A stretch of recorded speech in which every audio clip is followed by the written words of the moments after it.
Half of businesses today say their consumer insights are fragmented with disparate data points and vendors that only deliver part of the picture. 41% of marketers and insights professionals call it their number one barrier to using insights effectively. And it's a wake-up call. In 2025, brands are pouring money into AI, they're hiring for data integration, they're investing in new tools, but without connected insights, those investments often fall flat. That's the story of Zappi's new 2025 Connected Insights Imperative Report. I'm Nataly Kelly, CMO of Zappi and co-host of the Inside Insights podcast. Hi, I'm Steve Phillips, founder, chair, and chief innovation officer at Zappi, and the other co-host for your podcast. We're so excited to be relaunching Inside Insights with a new mission to bridge the worlds of marketing and insights. You'll still find the same amazing content and community, but now with a sharper focus on how marketing and insights teams can work closer together, and not just one, but two new faces guiding the conversation.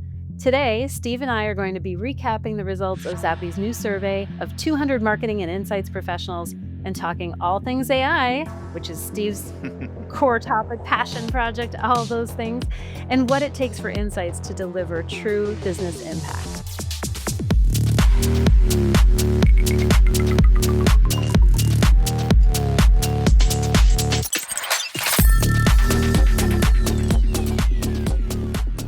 Steve, I am thrilled to partner with you for this next chapter of Inside Insights. Before we start, let's tell everyone what they can expect from the new podcast. Sure, so we've got some interesting things coming along. I think what you talked about before about the connectivity between insights and marketing is really the focus of what we're trying to do. And I think there's always typically in the past it's been marketing needs something, insight goes and gets it. And I think now what we found is that particularly in the age of AI, you've got data and you've got insight driving action rather than just being a facilitator for it. So I think what we're trying to do with the podcast is get people to talk across that divide, talk about how they can connect better in the future, and hopefully give people tips and tricks for thinking about them and their organizations, and making sure insight and marketing become genuinely best friends, work together incredibly well. That's what we're hoping for. Yes, absolutely. Less of the frenemy situation, more of the BFF situation Exactly. between marketing and insights. That's great.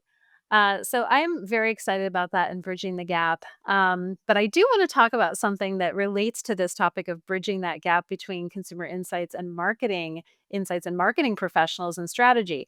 The 2025 Connected Insights Imperative Report, which I happen to have a copy of here. I have one Oh, you too, Nat, don't you worry. Yay, great minds think alike, Steve. So, Steve and I were just in Chicago a couple weeks ago for the launch of this report at our Connected Insights conference. And I was very excited about some of the findings, and we're going to recap some of those today. But one of the things that we found was that companies with connected insights are 24 percentage points more satisfied with their insights function. I am curious to hear your take, Steve. Why do you think connectedness makes that type of impact? I think you go back to some of the history of consumer insights, and it has been naturally disconnected, and it's been very project based. It's been very siloed, and I think that creates some discontent on both sides, to be honest. So the insight people have always wished they were there at the beginning of the project, not at the end, just to test something, So that old adage about a lot of companies use insight like a drunk uses a lamppost, more for more for support than illumination. And and the idea is that too often companies sort of had a stage gate. Oh, I have to get some insight at this point in time. Okay, I'll reluctantly go off and talk to the insight people. And the insight people would then do a project for them. And I think what's happening now, what we're seeing now in more organizations and some of our customers, particularly our clients that are more connected, is that they're an integral part of that team. So if they're doing a piece of innovation, if they're doing a new communications campaign, instead of being brought in to test something, they're there at the beginning, designing what that should be, thinking about the brief, thinking about the first stage of creative build, thinking about the execution of the whole campaign. And that interconnectedness means the whole project becomes more consumer centered. It becomes more about making something, a great product, a great comms campaign that is really what the consumer is looking for. Yes, and having the insights professionals and insights leaders really integrated Mm. with the marketing team at every step enables those insights to come across in a more continuous and consecutive, ongoing way instead of being downstream in the process where there's minimal chance to make an impact on strategy. And that's where I really see so much hope for the future of insights teams to really help inform marketing strategy. So And you as a marketer now, obviously, I've always been in insight. From a marketing perspective, surely you've always wanted data and insight to be at the heart of the decision-making process. absolutely, and what's frustrating, I think, from the marketing perspective is that we have many, many sources of data, and we look at data all the time. We look at data in our marketing automation tools and our social media listening tools and all these different sources, but the consumer insights data tends to be often a silo outside of all those other tools and not integrated. So, what I love at Zappi, we're obviously a different type of company than most of our customers, is I actually have the ability to use consumer insights to test things, like even our swag at a trade show, even, And the it's very cover of good, our it's got book. to be said. Yeah, it is very good, but that's because we tested Mm. it with consumers and we knew it would be good before we spent a penny on it. And so that is really, I think, enabling us to leverage insights in a way that is accessible and ongoing and you know, a I would also say accumulating because we build on the Mhm. knowledge that we're learning just like we talk to our customers about, and I am excited about more companies being able to do that. I think it's easier on a smaller team Mm. when you're in a huge organization where you've got all these business units, each with separate siloed marketing teams in local Yeah. markets and across business units. That's when it gets hard because it's not just the insights team that needs to be more integrated. Sometimes it's the different functions and geographies and all of those things that are separating them too. Absolutely, but that's also where technology can help. So, and as you think about the other types of data you were talking about that you would get as a CMO, and that might be, social media data, Google Analytics, sales data, all of this clickstream data, that would be streaming into you in your position as CMO, but also the brand manager, also, any team member. And I think that's where consumer insight too often has gone wrong. We haven't been using technology to stream consumer insight. Instead, we've been delivering it in a presentation or a PowerPoint report. And I think increasingly as technology advances and you have the ability to do things like meta analytics across your entire data set, you can genuinely stream insight. And that's really where we'd like to go. Oh, absolutely. That is the future, and I'm excited about the organizational transformation that it will lead to, and that brings us to this data fragmentation issue. I think that someone once told me about, I think it's Conway's law, where the systems that you design tend to be a reflection of the organizational structure. Yes. Yeah. And I think it's very interesting because a lot of it you can solve with technology, as you said, and it can be a force of alignment. If you get people to align around the data, it helps them come together and break down those organizational silos as well. Yeah. So it's really interesting to me how the two things kind of need to happen together. Yeah. And I think also going back to the technology side, increasingly the technology can help with that data fragmentation. So when you looked at alignment, you can come from a HubSpot background, right? So you think about the data alignment in large organizations, and it's complicated. I mean, so it would be conversations we'd have with clients about, streaming data through an API into their data management platform or whatever. 3, 4 years ago, that was a 1, 2 year project, right? I mean, it was a really difficult task to align that data. And so, of course, you had all this fragmentation.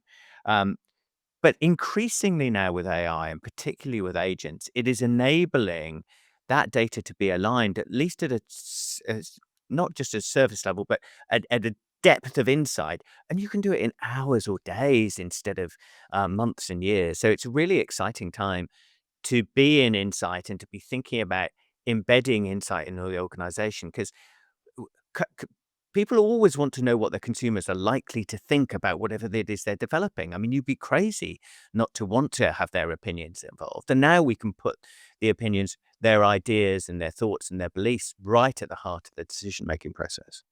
Yes, and especially if the data is centralized, all the what we talk about is the why data. You've got the what data, what are they clicking on, like what are they how are they reacting to some of these things, but the why data is the deeper level of human insight, which I believe is actually the most valuable of all because you can take any of that data that's captured automatically, the what data, and apply AI on top of it to analyze the trends, which used to be the work of many, many data analysts. And now they can focus on other work too that's higher value for humans. But I think the real value of the consumer insights is it goes way beyond that and enables you to understand what's behind the what data so that you can actually change your strategy. And that's, to me, the highest level of human intelligence will be unlocked thanks to artificial intelligence being able to do more with the what data and connect it to the why data. So it's, to me, a very exciting time to be in consumer insights and marketing. Yeah, I always go back to it's a taxi story. I love taxi stories. So I was getting a taxi in San Francisco, and it was a guy from Jordan. So a guy from the Middle East was driving me, and we started chatting about his background. And of course, he knows I'm English, so he starts talking to me about football. Of course, he does. I don't know that much about football, as you'll probably gather from this story.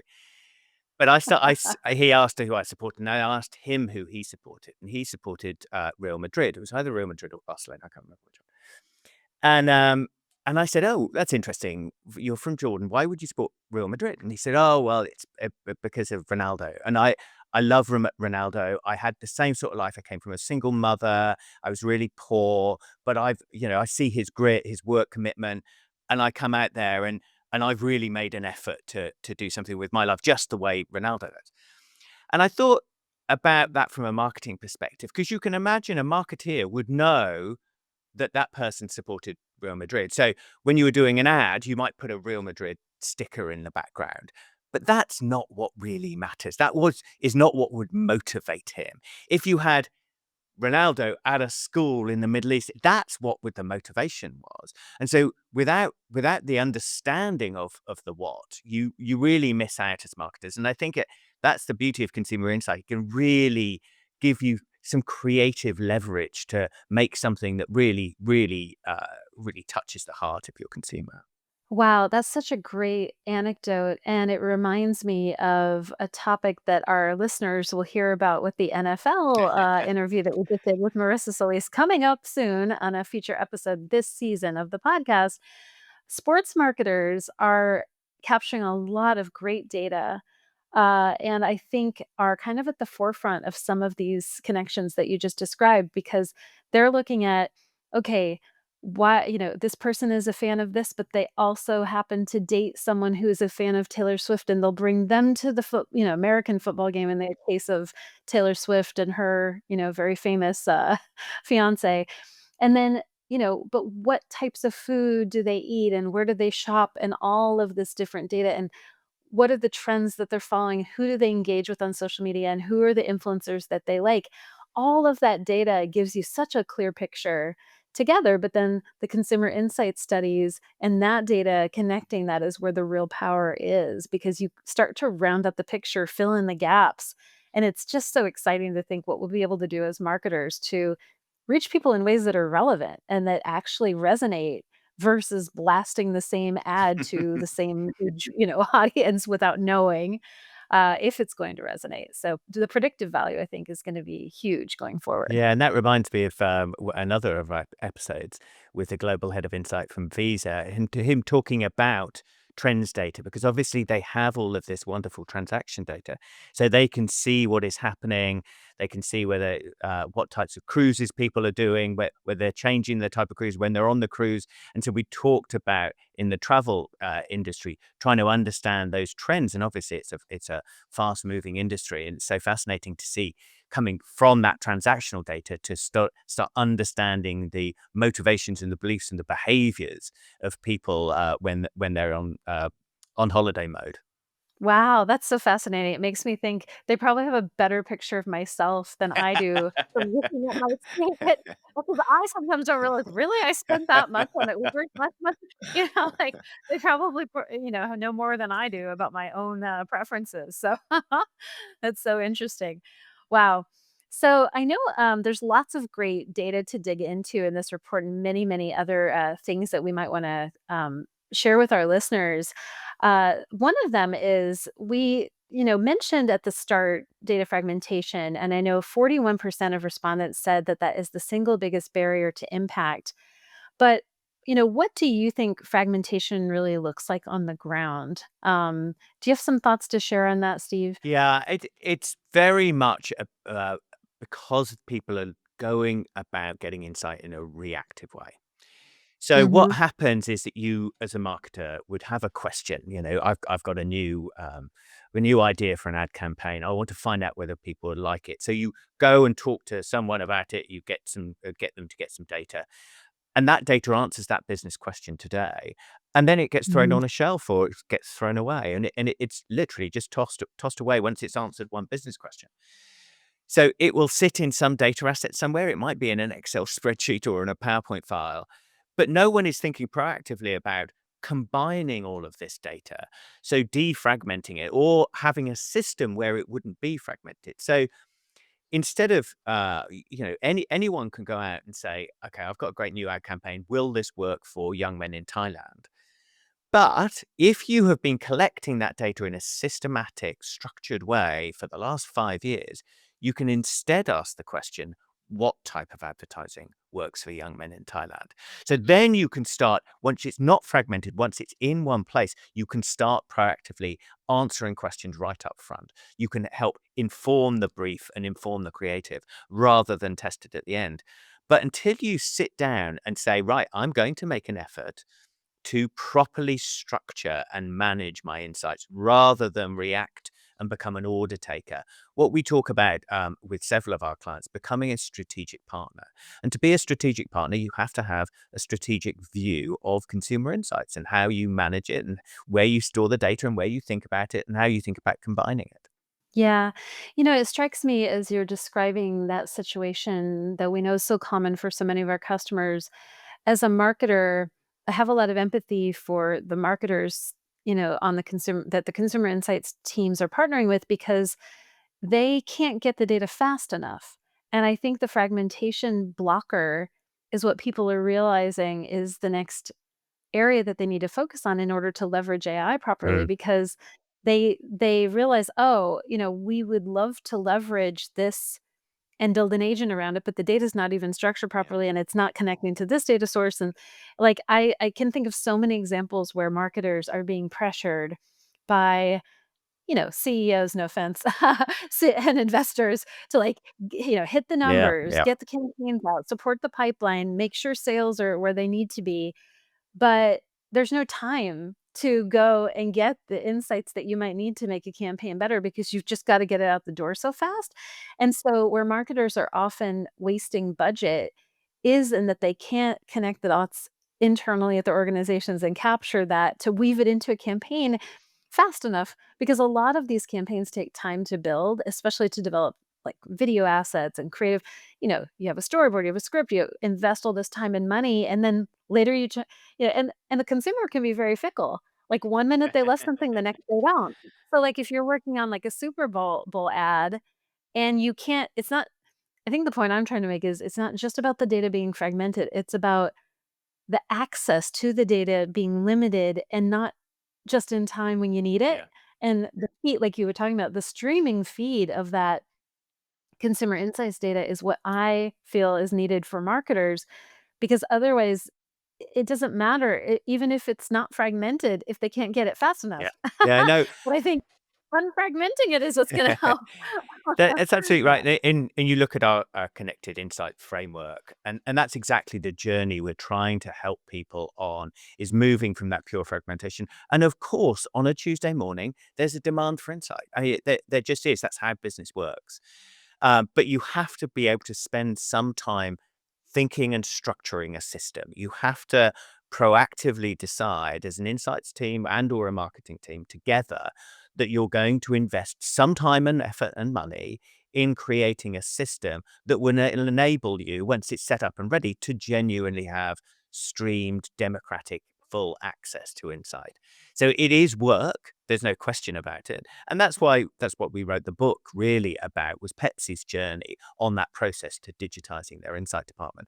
But the ROI involved with it is huge. I mean, you've seen our Forrester TEI report. It's something like a 243% ROI of investing in this type of system. And so it's really worthwhile if people really should engage with them. Definitely, definitely. It has so much value.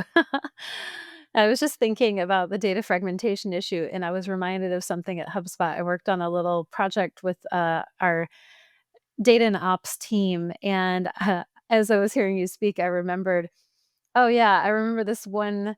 We had like 20 different data sources, all with a different version of one field, and it was, you know what Welcome it to my was? nightmare.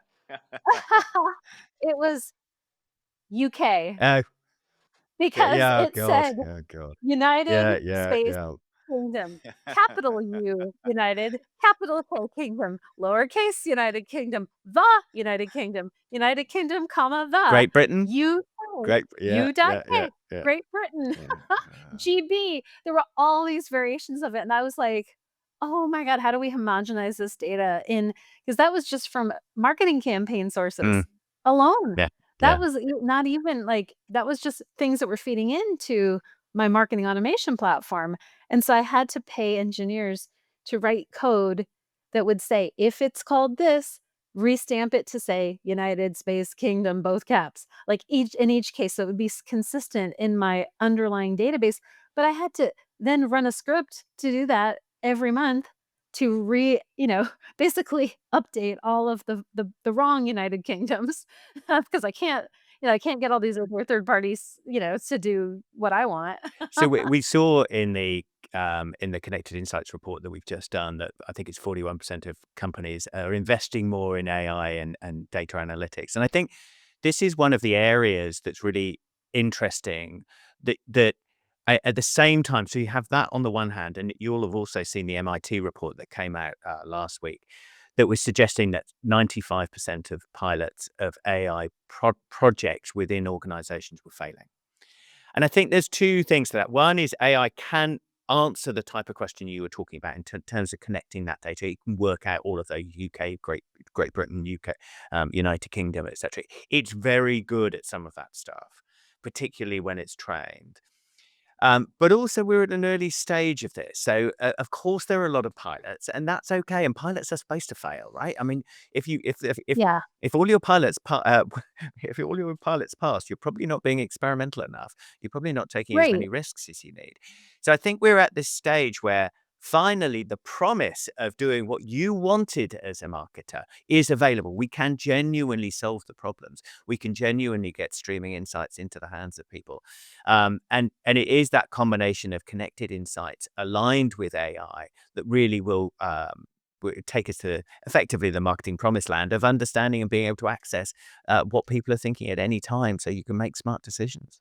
Yes. I love that you mentioned that MIT study because when I first heard about that, I had the same reaction as you. I was like, "Well, of course people are failing because 'cause they're learning." Yeah, Like, yeah, that's how you learn, and let's look at the 5% that succeeded. What can we learn from them too? And also, what do we learn from the 95% that failed? It reminds me a lot of the things we're going through with AI adoption, it reminds me of the early days of the web, where people yeah. are like, "Oh, we have a .com now, like, aren't we great?" And everybody's like, "Oh, we use AI now, aren't we great?" Okay, well, that's like the beginning of the process, and then 95% of websites probably didn't have a CTA back then to enable anybody to even get in contact with the right person. Was their contact us form even working? Like, a lot of that stuff was probably failing until they learned, and there's still, frankly, a lot of bad Yeah, yeah. websites out there. There's still gonna be a lot of failed AI projects in the future, but it's all about that learning and integrating, so I appreciate that you mentioned that, Steve.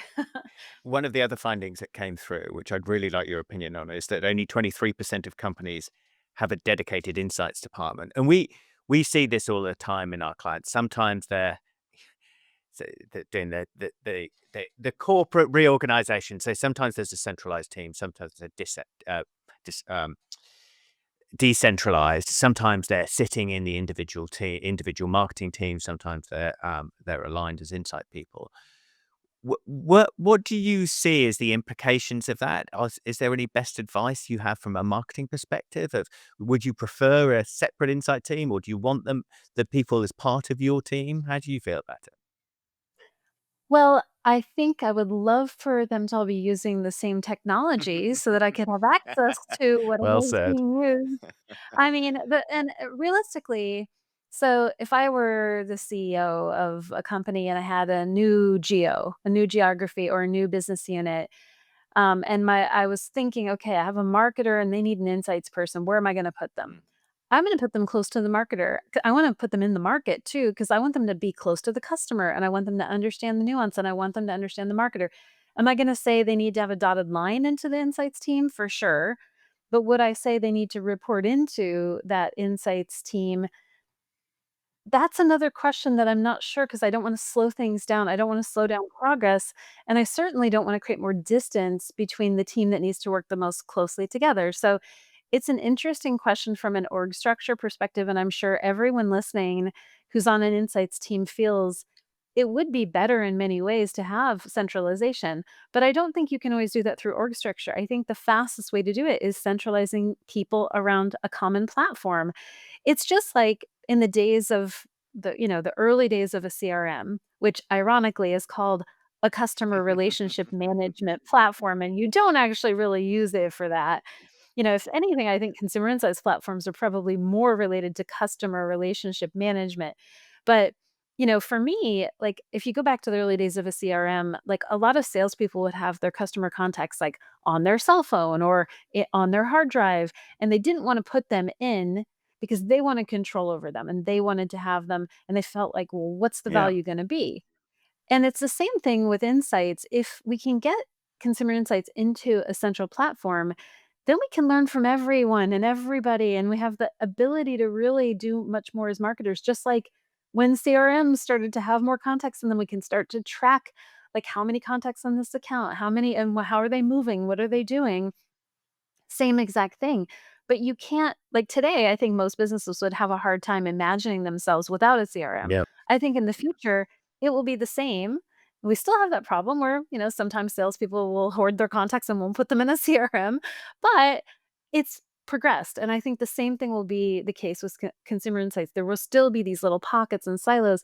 It will have to be somebody's job to continually push those into a central system of record where the CMO can see everything. And I think, frankly, the CMO will need to lead the charge there to make sure that people understand the value of it. But the CEO will need to play a part there too. It can't just be the CMO. It'll probably be chief data officer, maybe the CFO, maybe because the value is there, as you mentioned from our Forrester Total Economic Impact study. So, yeah, I think I know it's a long answer to a short question, but I think that the value is definitely there of having insights centralized. I'm not sure org structure is always the easiest way to do it. I think centralizing around a platform is the easiest way. Yeah, I think that's right, and I mean, it's been an eternal issue in the insights industry for years, centralized, decentralized. Obviously, the advantage of decentralized is you're working within a brand, you have that brand in mind, you're absolutely focused on delivering and results for that brand and improving that brand. But it means you're probably more reactive. Whereas if you're in a global team, a separate insight function, you can probably be more strategic and proactive about insights as a capability. And so it's Mhm. probably a combination of the two because both of them are really valuable. Both of them are really important for success for companies. But yeah, so it's probably a combination with them, I guess. I think so. And, in our Connected Insights framework, we talk about how the more mature organizations move to that. But I can say that having worked in a function that had a similar challenge, if you're in one of these big companies, they're constantly acquiring new brands, Mm. acquiring new businesses. And so it's not enough to just centralize once. You constantly have to then pull those in and pull in the new. And so it's like an ongoing effort to continually centralize around a platform and around the same data sources, I think. But yeah, it is best practice. Yeah, actually, one of the positions you didn't mention just now was the CTO or the technology teams, the IT Yes. function, and increasingly, I'm finding that uh, to properly connect these insights and to connect the data streams, you need to include IT in that. IT is full of very smart people. A lot of them developers, like the people at Zappi. So we gel with them pretty well. Of course, to get up the priority, they're sitting on a backlog like everyone else. What are they going to prioritize? So that's where I think people like the CEO, CMO come in to really say, this is the vision we have, a connected insights, streaming insight to everyone within the organization. We want every decision to effectively have uh, a customer or a customer insight at the heart of that decision. Maybe not at the heart sometimes, maybe, but always there, always being available to help make the decision better. And I think IT definitely plays a role, and I think the CEO, CMO play a role of making clear that that vision is really important. That every CEO analyst report or end of year report, the CEO will always get up and say, "Oh, we're a consumer-focused business. We care really about our customers, and that's what our focus is." And this is one of the ways of genuinely proving that, is of genuinely taking customer input and making it in the heart of your decision-making system. So I think it's really important that we engage with and work with the IT department, but with the support and the belief and the vision coming from the CEO and the CMO. Yeah, it's so interesting. The CTO used to have, there was a time in the MarTech space and marketing technology where the CTO had the majority of budgetary authority over spend, and then it shifted to the CMO. And recently I saw a report saying it's shifting back to the CTO. But your point is so interesting because who's in charge of making sure that the consumer is really at the center of decision making? Who on the executive team, like whose job is that? Some companies do have like a chief customer officer, like we do at Zappi. Some companies do have like yeah, obviously a chief brand officer. But when you ask yourself what's most important, if the consumer really is the most important thing, where are they represented on the executive team at most companies? They're not. And not in their titles Mm. anyway, so it means it's the responsibility of the CEO and the entire executive team to rally, and at this point, I don't think there's a single C-level role that we haven't mentioned of the Yeah, most yeah. traditional ones. So, yeah, it's like all of their jobs. And that's actually what we talk about in the report. So in our beautifully printed here report, and if anyone wants a copy, please get in touch with us. I think it's interesting because we do have a lot of implications for C-level executive CEOs. And last year we talked a little bit about getting the CMO involved and getting marketers more involved. But this year we're talking in the report a lot more about getting the P&L owners and the brand managers and the CEO and like the entire executive team Mm. involved in making this case together, because it really will take that to get consumer insights more squarely on the radar to where it can be more strategic.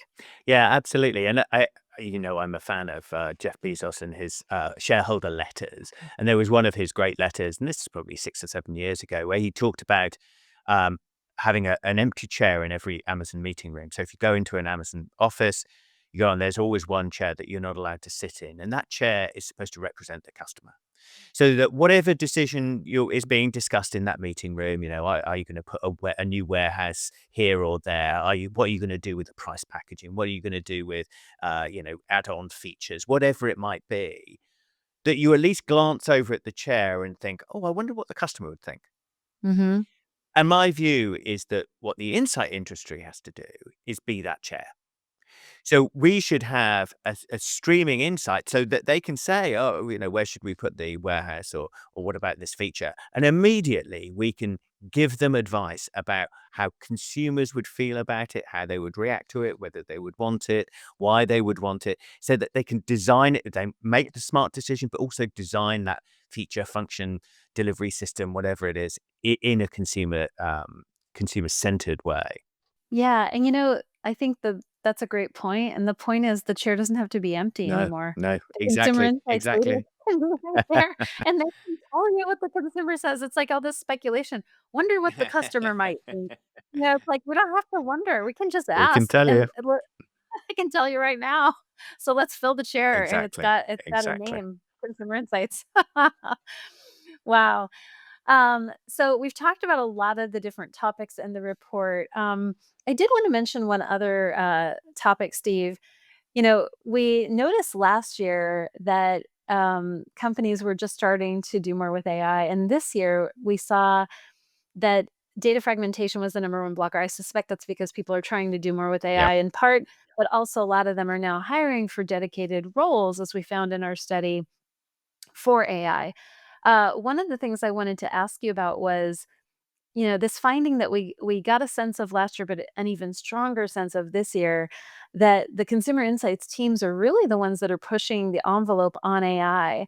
And it was reflected last year. It was reflected even more strongly this year. The data says that they are more likely than marketers to already be leading the charge on AI. And so I wondered if you could share your thoughts on that, because I thought it was interesting now, 2 years in a row that we found the same thing. How can consumer insights leaders really use this data point to help the marketers understand, hey, we're over here. We're a great source of help if your CEO is pressuring you, to do more with AI. Look at us. We know a lot about it now. Like, Yeah, and there's a lot of examples of this. The AMA did a study a couple of years ago which suggested exactly the same thing, and I think there's a reason behind it. So, consumer insights people have always been good with data. We've always understood not just individual data stream, but multiple different data streams, whether it's qual or quantitative, qualitative or quantitative, whether it's focus groups, depth interviews, ethnography, or a UNA study or a brand tracking survey. We've always gone into a presentation and said, I heard this over here and this over here, and I've got this number to back up these open-ended questions that people have responded to. So we have the type of skill sets which naturally wants to combine data and naturally wants to elevate the meaning and the insight that you get from that data. And so I think we naturally will adopt and have been adopting AI because it aligns with with our thinking, and we can use it really well because we have the data. I think the great examples we've seen with clients like Tony at Heineken or Elaine at Reckitt are where they've gone a step further and they've said, right, now that we've started implementing AI, I'm going to help my organization lead the way in AI and make AI, consumer insight that the AI is based on, become a genuine competitive advantage, not for this one brand or one study, but for the entire organization. And I think it's such an exciting time to be in consumer insights because the AI revolution enables us to maximize all the brilliant things that we've always done and do them so much quicker. It's a really a great enabler for us and a great opportunity for us as an industry to really lead the way with our businesses. Consumer insights, as you know, has also suffered a little bit from a bit of a lack of ambition in some ways. We can be a bit, the geeks in the back room and not wanting to be front and center, and that's always been true about us, and that's okay. But there are people within the industry who are leading, and I really hope that we get the opportunity, as we have in this podcast, to champion some of those people and to make it clear that to the rest of the consumer insight industry, we can lead. yes, it's so important. And also, I think a big part of this is building the right relationships internally. And, for coming from this as a marketer, but also having led a function that's similar to insights, localization, where it's a lot of people who are looking at data, very nerdy, technical, kind of introverted, tend to be on that side of the spectrum. And also, more likely to be comfortable in front of a screen than in front of a room of people Mhm. presenting. What I always found was the more bridges we could build with our partners and the marketing team, the more successful we were. And it's a skill that I think is really important at this juncture for insights teams to have, is reaching across the aisle, being proactive, going to lunch with that person, even if you don't really like the sound of their annoying laugh. you know, and finding friends and making Mm, friends with them. It's like, we talked about the start, like turning from frenemies to BFFs. I really yeah. think that's a big part of it, because if they can only see the power that the insights team can unlock, marketers will be all over that. They just might not know. Yes. Yeah, Well, absolutely. and so how do we get the insights teams more on the radar? It's hopefully through our podcast and other things we do to lift up consumer insights professionals, get them speaking engagements, get them time in the spotlight, but also it requires reaching across the aisle and one-to-one Mm. relationship building. And I really know that the people like Elaine and Tony that you mentioned and Stefan at PepsiCo and others, Kate, they've done that. They've built those relationships and that's a big part of the secret here. We won't get to a place where we have overcome data fragmentation unless we build the human relationships Yes. along the way. So, Very true. Very true. yeah. Wow. Well, we've covered quite a bit. I do have a few more questions and things I'd love to discuss with you, Steve. So we have what we call a lightning round on the show.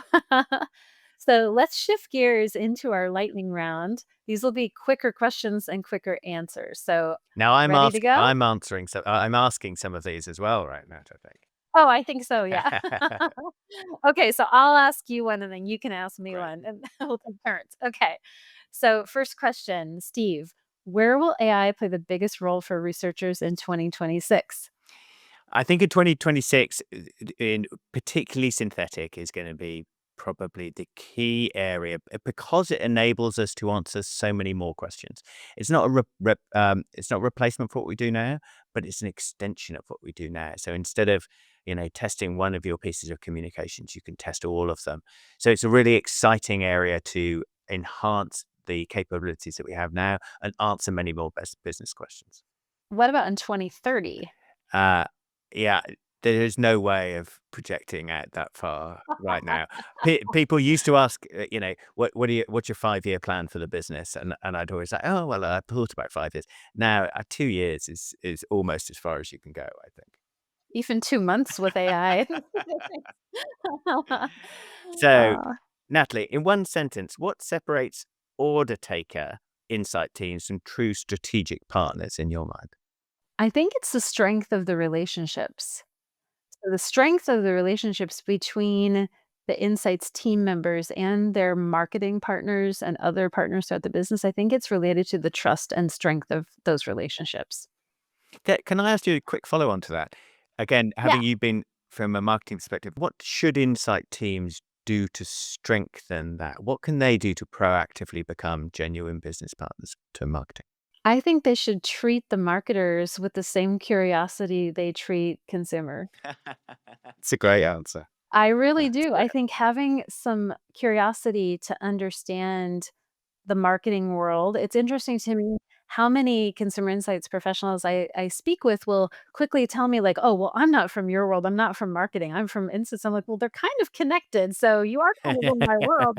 But I think just it's not such a foreign language that marketers are Mm, speaking. It's not that you can't be bilingual, and in fact, a lot of great people who spoke insight, so, so to speak. I'm a language person, so I always use this yeah. analogy, forgive me. But a lot of some of the greatest CMOs actually have a consumer insights background. I mean, you look at one of our board members, Marcy Schinder, who, is a very renowned CMO and has been, global CMO at WeWork and Nielsen, and, she has insights in her background, and I know many CMOs who came from that world. So I would say for insights teams to be curious about what they can learn from their marketing teams to really understand their world. Because the more empathy you have for any stakeholder, the faster that relationship will build. And that way you can orient it around the goal that they are trying to hit. Because keep in mind, marketers are under extreme pressure, they have business metrics to hit. It's important that their insights partners really understand their reality, because I know there's this friction between marketers and insights teams where it's like the insights teams feel like, "Oh, they just want somebody to rubber stamp what they're doing." Well, there's a reason for that. It's because they've already paid money and they're accountable to their CEO to make that money worth something and to their investors. And so it's not that they just want to rubber stamp, they just need to get the campaign out the door to deliver some Yeah. business value. And so anything that blocks them from that is viewed as a threat and a risk. So I do think having greater proximity to the marketers will help insights leaders really understand their partners and build a stronger partnership. So that is my long-winded answer, Steve. Yeah, it's great advice. That's great advice. Thank you. So I have a question for you now. If you could make one organizational change tomorrow to improve connected insights, what would it be? I think you have to put a team on it.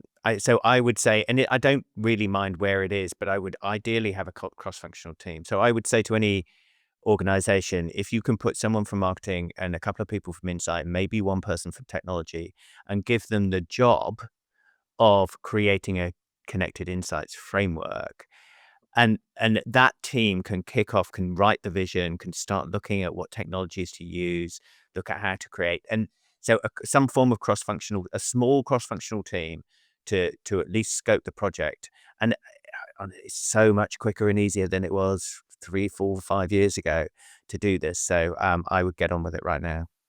It's great that you mentioned cross-functional because that's precisely what we were talking about with all the different leaders on the executive team being involved. I think the cross-functional aspect is key Mm. for sure. And Nat, so what's the going back to our connected insights imperative report? What's one of the most surprising stats you had from this year's report? So one of the things that surprised me the most was how big of an impact connected insights actually makes on the relationship satisfaction between the marketing and the insights team. We're just talking about how to build that. I don't know why my answer wasn't do connected insights, like, that's the number one thing you can do. Yeah. Because but it's not easy to just do connected insights, it takes time, it takes years, it takes intention, but I do think that's another value add, and I think if you think about organizationally, who faces the friction when the insights team doesn't get along with the marketing team? It usually bubbles up to someone above them, and so I would say any P&L owner or CEO, it's going to benefit them to have less friction in their organization if they don't have to constantly take time away from other strategic things to solve ridiculous problems between 2 teams not getting along. So, the fact is, connecting your data, connecting your consumer insights in a centralized platform, a system of record is going to help drive harmony and make your work life more enjoyable. Like, who doesn't Yeah. want that?